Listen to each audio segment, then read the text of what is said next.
શ્રીમદ જસિંગ બાપા cassette number 350 વડિયાવીર તારીખ 11-10-1981। આકાશ, સૂર્ય, ચંદ્ર, આ દિવસ, આ દેવઋણ, આ ભોગવીએ છે બધું પૂર્વ પુંસ. અત્યારે તો સૌ પૈસો કરી દીધો. અને આંખના દેવ ઉઠી જાય તો પર્ણના દેવ ને બ્રહ્માંડના દેવ. આ પર્ણમાં આ સૂર્યદેવ છે, આ ચંદ્રદેવ છે, આ વરુણ દેવ છે, આ જળદેવ છે, આ લીલું છે, આ થઈ ઇન્દ્રદેવ છે, આ વિષ્ણુદેવ છે, આ પગે હેડા છે, આ હાથ દેવ તમારી સેવામાં ઉભા રહ્યા છે. દેવોનો દેવ તો બિરાજમાન એને ન લાગે કે કોઈ એ આત્મા છે, તમારા જ્ઞાતા દ્રષ્ટા છે. સ ઇન્દ્રિય પ્રત્યેકને નિજ નિજ વિષયનું જ્ઞાન, પસ ઇન્દ્રિયના વિષયનું સ આત્માનું ભાન. દેહ ન જાણે તે નહીં, જાણે ન ઇન્દ્રિય પ્રાણ, આત્માની સત્તા વડે તે પ્રવૃત્તિ. એટલું જો વિવેક જ્ઞાન આવે મજા આવી જાય. બસ તમે ગમે તો રહો, તમે પૃથ્વીમાં પહેરેલા મારે ભક્તિ થાય. નરકમાં જઈને પડો અત્યારે દેહ ભોગવવો પડે પણ મારે ભક્તિ રહે. ને સ્વર્ગ લોકમાં જાઓ કદી સ્વર્ગનું સુખ ભોગવતા હો તો પણ હૃદયમાં ભક્તિ જાય. ગર્વ ગર્વ મિથ્યાત્વ નહીં આવે. નકર મિથ્યાત્વ એ ભારે જબરી ચીજ છે. માઇક સુખ વધે જેમાં ખોટો આળ આવે, મિથ્યાત્વ થઈ જાય. એ રાજા હતો પેલા દેવો જોવા થાય વસુરાજા હતો તે ભક્તિ કરી આત્મા દશા પ્રગટેલી અને એટલી દેવોની જેમ અમરીશના પઠમ પ્રશંસા થઈ ગઈ. કહો આવો ધર્માત્મા આપણું ઇન્દ્રાહન ડોલવા માંડ્યું. દેવોને પછી એવી ઈચ્છા થઈ કદાચ આપણે જોઈએ આ વસ્તુ છે એવી છે. દેવો જોવા આવ્યા બ્રાહ્મણનો વિપ્રનો વહેલી. એ વખત આ રાજા તો એ ગાયોનું વાહિદું પડતું, પેટ્યું વાળેલું ગાયોનું વાહિદું પડે એકલા વૈરાગના ચિહ્ન. એ વખત આ દેવો ભાર રહ્યું એનું મય રાખી ગયું. ઓહો આ તો આપણે પારકા થાય ના કરતા અધિક છે. પછી એ વખત આ રાજાએ જોયું કે એવી ક્રોધ તમે કેમ સ્વથી પધાર્યા? તો કે મેં આ મારી પ્રશંસા હોબળી ગઈ પણ અમે હોબળીથી ના કરતા ગુણ વધારે ભાવ હોબળ્યો. જો વસુરાજાને એવું થયું કે ભાઈ જુઓ હું એક વાત કરું તમને કે હોદ ના 3 વાગે આવજો. અત્યારે તો હું આ ગાયોનું ગોબર ભરું છું, આ 2 ના તો વાર લાગે છે, પણ હું હોદ નો સિંહાસન પર આવું 3 વાગે એ વખત તમે આવજો. એ વખત તમારે રૂપ મારો વર્ણન ગોત્ર ને જોવો હોય અને દર્શન કરવા હોય તો તમે આવજો. કે સારું. એ વખત દેવો જા હોદ ના 3 વાગે આવ્યા દેવો.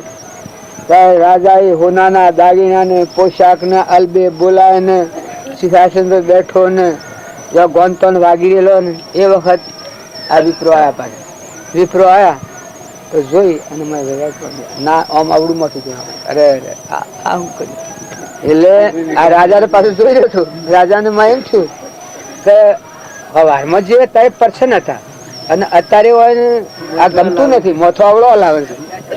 એટલે વિપ્રો આવવાનું શું કારણ છે? પછી દેવો કહ્યું હે રાજન, હવારમાં જે તમે હતા એ વખત અમીના કુંપા જેવું તમારું શરીર, એ વાત તમારા ગુણ પ્રગટેલા હતા, અમૃતમય જીવન હતું. અને અત્યારે છે એકલું ઝેર, રોમ રોમ ઝેર વાપેલું. પછી રાજા કે ઓહો આટલું બધું મારા હવારમાં અત્યારે આટલો ફેર થઈ ગયો છે. જુઓ ભવન માં હોય કે દેહાદાસ નો હાર સડે છે, મિથ્યાત્વ સડે છે, એને ખબર નથી પડતી. તો કે એનું પરમાણ કે તું તોબુલ મેલ હોય, તોબુલ મેલીને કે કોના પર થૂંક. એ થૂંક્યો ને માખો બેઠી, એ થૂંકના અડી એ માખો મરી ગઈ.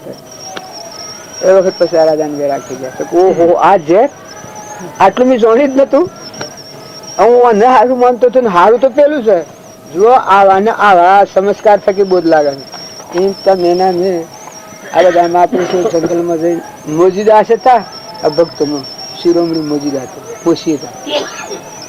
એ મને વાત કરી પેલી કે ભક્ત એટલો ઊંચી કોટીનો ભક્ત છેલ્લી કોઈ પણ ગાલ મછરીઓ, આ શરીર એટલું કોમળ તે આ તમે આમ ઉતર અડે કે તો પૂછી જાય, ભારે પડી જાય. એ ગાલ મછરીઓ ઘણા જોઈને પાછા વળી જાય. આ તો ભોગ વિલાસમાં પડેલો છે.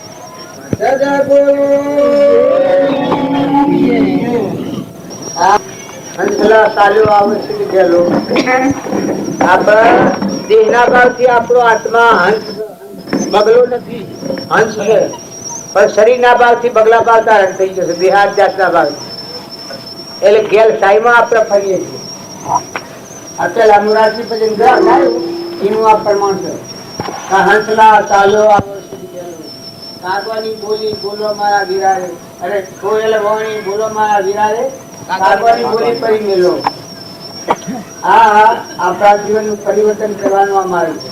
જેટલા મહાપુરુષ થઈ ગયા, દેહનો ભાવ રાખે, એની ભક્તિ ગોબરી હોય. સંત હોય, સાધુ તમે ગમે તેવા માનતા હો, ભગત ગમે તેવા માનતા હો, પણ મારો ચેતન જરજ્યોતિ આત્મા પરમાત્માનો અંશ કહેવાય છે. આ હંસ ભાવ પ્રગટે ત્યાર બધાથી ઉપરમ ભાવ થઈ જાય. દેહના વિકારનો ભાવ ઉડી જાય. આત્મા છે એમાં સૃષ્ટિ કે સંસાર જ નથી, ભાઈ ભાઈ જ નથી, જગત જ નથી, જન્મ મરણ જ નથી. એ અવિનાશી ભૂમિકા છે, ભગવાનની ભૂમિકા, મન રહિત ભૂમિકા. તો મહાપુરુષોનું કેવું એવું છે કે બગલા ભાવ રાખો તો આ બગલો માછલીઓને ગળે, કાગડો ઘેર ઘેર બોલે. એનું શું કારણ? કોયલ બાગોમાં બોલે. આ પરમાણુ છે. જો તમારો ચેતન આત્મા છે તો પરમાત્મા લોકમાં રમે, આત્મા થઈ નીકળી હતો, હલ થઈ નીકળી હતો. અને બગલા ભાવ રાખશો તો પછી આ ખાડામાં પડવું ને, આ ખાબોચામાં જન્મવું, મળવું ને, બધા ફરવાના. કોયલ નો ભાવ ને કાગડા નો ભાવ બતાવે, આ ભાવ બતાવે. તો આપણે ગેલ સાઈમાં ફરીએ છીએ એટલે આપણને ખ્યાલ જ નથી.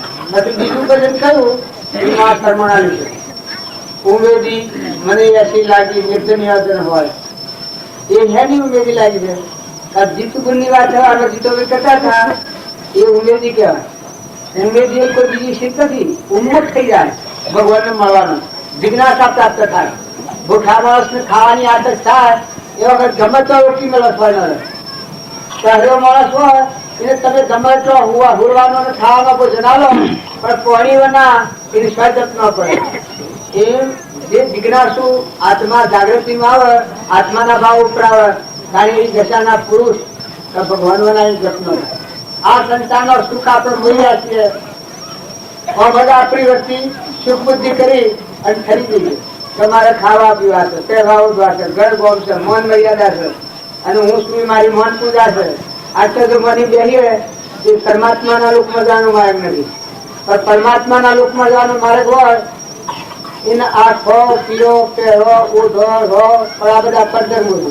તમારો માર્ગેટો દેવ એનું કોઈ નથી. આ સૃષ્ટિનું આત્મા એ અંશ છે, પરમાત્માનો અંશ છે, પરમાત્મા એનું ઘર છે. આ લોકમાં એનું કોઈ નથી. આવ્યો તો હાથી કોઈ લાવ્યો નથી, જાય તો હાથી કોઈ આપવાનું નથી. આ બધું પરધર્મ છે. પરધર્મ પાડતો સ્વધર્મ ને પામવું એ સત્પુરુષ મળેલા હોય શાસ્ત્રો નું પ્રમાણ છે. જેને સત્પુરુષ મળ્યા હોય એ જે સંસારમાં રહી અને પરધર્મ પાડે સ્વધર્મ ને પામે. એનું લક્ષ્ય કેવું હોય? આમ ગાતા થયું ભગવાન મના વર્તી જપત માંથી એવું એક ભજન છે આપડે કે સત્પુરુષ પ્રત્યેનો જેને ભાવ પેદા થાય એના સંસારમાં બીજું બધું પીછું લાગે. સખી રે ગણકો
ગુરુજી ના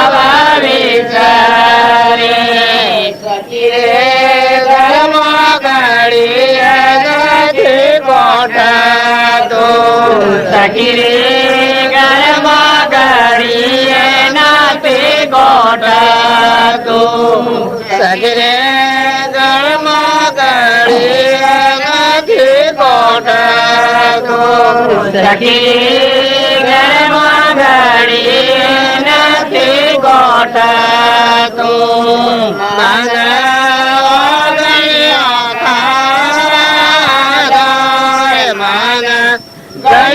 ગુરુજી નવા વિચારે માને ગળિયો ખાવા મને ગળી ગુરુજી નવા વિચારે સખી રે મસ્ત ચાલો ન પગ પાછા પડે સખી રે મસ્ત ચાલો ને પગ પાછા પડે કાય કાય દાય માન ગળી ગુરુજી નવા વિચારે મારા કારણે કોઈ કોઈ દાય માન ગળી ગુરુજી નવા વિચારે સખી રે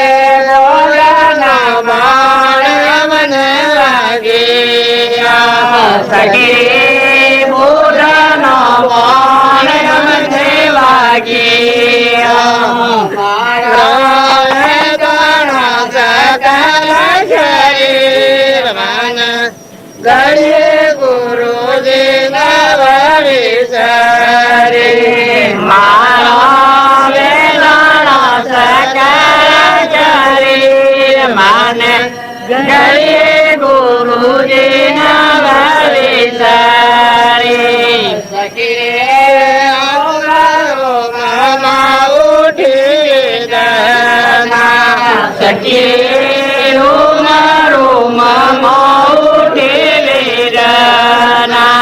મારી ઓખે સોડા દીદાર મન ગળી ગુરુજી નવા વિચારે મારી આગે સોળાની દાર મને ગળી ગુરુજી નવા વિચારે સખી આજના સોજો બેરો ક્યાં દાશો સખી આજના સોજો બેરો ક્યાં દાશું જેમાં રખેવા છોડેલા પાન માન ગળી ગુરુજી નવા વિચારે જેમાં રખેવા છોડેલા પાન માન ગળી ગુરુજી નવા વિચારે સખી રોતા રહ્યા ન દોરી હાકી સખી રોતા રહ્યા ન દોરી હાકી ઉડાન રત્ન દેખાય મન ગળી ગુરુજી નવા વિચારે રાજા ઉડાન રાતના દેખાય મન ગળી ગુરુજી નવા વિચારે સખી રે મુકલ કબીર મારો આત્મા સખી મુકલ કબીર મારો આત્મા કદાચ લેજો સંભાળ મન ગળી ગુરુજી નવા વિચારે મને કદાચ લેજો સંભાળ મન ગળી ગુરુજી નવા વિચારે દેવજી જય અને પાણીના જપ ન થાય બુઠાને ખાધાના જપ ન થાય એમ ભગવાનનો વિરહ થાય મીરાના આવો વિરહ હતો આપણામાં જીતુબુના આવો વિરહ હતો ભગવાનોના રવાય એની દશાના પુરુષ અને જીવના સુજીવો એ સંસારમાં રહે એ ભગવાનનો આશીષ કહેવાય. ગુરુ પ્રત્યેનો એ પ્રેમ હોય એ બંધ પરિણામી થઈ જાય. કેમ કે આ લોકની જે વાસના છે એ વાસના એનામાં ન હોય. પરમાત્મા મત થવાની જ વાસના, એ જ લગ્ની, એમાં મળવું, એમાં ભળવું, એનું કહેલા કથનમાં રહેવું, એવું થવું. આપણામાં આત્મા, આ બધામાં આત્મા અને આ બધું પરમાત્માનું છે. આ જીવનું હોય કોઈ નથી, કોઈ આ જીવનું. ખગા કાળ વનમાં હોય એવો વનવગડામાં આ જીવ છે. કાળ પારથી ઝપાટા લઈ જશે ઉપર, લીધું કે લેહ થઈ ગયું છે. અત્યારે આપણે બે ભણ અવસ્થામાં ઊંઘીએ છીએ પણ ખબર જ નથી. આ રેલા ભેગા થઈએ છીએ એટલે કેટલા જતા રહ્યા, બાજુ મળેલા પેલા જીવતા બધા જતા રહ્યા. આ શોખ છે મફત ખાધા આવતી નથી. એ આ જીવનમાં ખોટી જલસા ને ખોટી આસ્થા છે એ ભક્તિ આગળ વધવા દેતી નથી. વિષયના સુખને જે હોય એ પરમાત્માના લોક પ્રાપ્ત નથી કરતી. કારણ સત્સંગના યોગ વાળાની જે આત્મા નિર્મળ થાય વિષયોમાં વૈરાગ ભાવ આવે. આ બધામાં જીવનું કુલ છે. આ બધું હોનાનું વડ, ઇન્દ્રાહણ વડ, આ બધો ગરબા હોનાનો હોય. રાવણના લંકો હોના નથી, જીવના હંગાથી કોઈ ના લંકી જવું પડ્યું. દુર્યોધન છત્રપતિ રાજા હતો, પાંડવોના પાભાગનું પુણ્ય હતું. દુર્યોધનના આખો રૂપિયો આખો તોલો પુણ્ય હતું. પણ જો દુર્યોધન નરકી એને લઈને અહંકાર બે પણ હતા. ધર્મરાજા પાંડવોને જીવન ઘોડો ગણતો દુર્યોધન. જે સત્સંગના યોગમાં રહી અને આત્મા નિર્મળ થાય, દિશા જ ન ઉપલે. નકર તમારા હૃદયમાં તમારો આત્મા છે એનું આ દુનિયામાં કોણ છે? સદોરી બધી અને હોય તમારા વડીલા હું મારું કરતા કરતા સ્વજા સતત્વ છે. અને અત્યારે આ 10 જીબીમાં જીજા છે. આ ગરબા બધું મૂકીને આ જીતુને જશે એક જીવ અત્યારે આવશે કહેવાનો જ. આ એ અનુગ્રહ એને કરેલું મજૂરી બધી હણી આ જીવને આપણે ન કહેવાતી. જો અત્યારે ઘણા છોકરા મા બાપ હોય છે એ અન્ન નથી આ દેતા.